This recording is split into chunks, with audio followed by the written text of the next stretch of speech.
Hey guys, welcome back to my channel Riyanka and রিসানিস blog.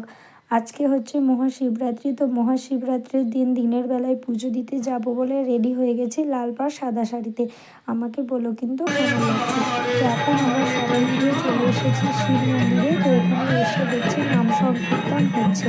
আর দিনের বেলাতেই দেখো কি বিশাল লাইন পড়েছে।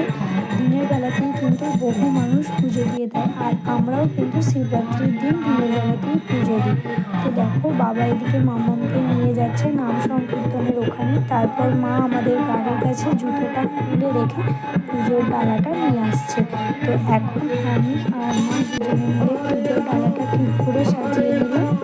সাজিয়ে নেওয়ার পর আমি আর মা দুজনে মিলে লম্বা লাইনের মধ্যে লাইন দিয়ে দাঁড়িয়ে পড়েছি। তো দেখো এখন আমরা চলে এসেছি মন্দিরের কাছে। এখানে পুজো দেব বলে মা দাঁড়িয়ে আছে। এনাদের পুজো হয়ে গেলেই তারপরই আমরা পুজো দেব। পুজো দেওয়া হয়ে যাওয়ার পর আমরা ধূপ আর মোমবাতিটি এখানে জ্বালিয়ে দিলাম। তারপর যেখানে নাম সংকীর্তন হচ্ছিল সেখানে পয়সা দিয়ে আমি আর মা দুজনে মিলে প্রণাম করে নিলাম। তো দেখো মায়ের প্রণাম করা হয়ে গেছে, তারপর আমিও প্রণাম করে দিলাম পয়সা নিয়ে। তারপর চলো এবার তোমাদেরকে মন্দিরের চারপাশটা ঘুরিয়ে দেখায়।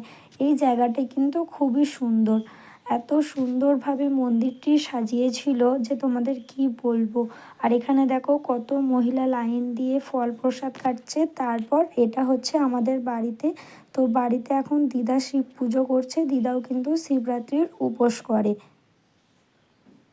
দিদা শিব পূজা হয়ে যাওয়ার পর দিদা কিন্তু আমাদেরকে ফল প্রসাদ দিয়ে দিয়েছে। তো এখন আমি ফল প্রসাদটা খেয়ে নেব। তারপর আমাদের বাড়িতে আজকে রাত্রের মেনু ছিল গরম গরম ফুলকো ফুলকো লুচি। তো দিদা ওদিকে লুচি ভাজছে আর মাম্মাম দেখো কি দুষ্টুমিটাই না করছে, ও নাকি লুচি ভাজবে। তো আজকে আমাদের রাতের মেনুতে ছিল ফুলকো ফুলকো লুচি, আলুর দম আর ল্যাংচা। আর তোমরা কারা কারা শিবরাত্রির উপোস করলে আমাকে কিন্তু কমেন্টস করে অবশ্যই জানাবে। আর যদি আমার ভিডিওটি ভালো লাগে লাইক অ্যান্ড সাবস্ক্রাইব করে আমার পাশে থেকো। টাটা।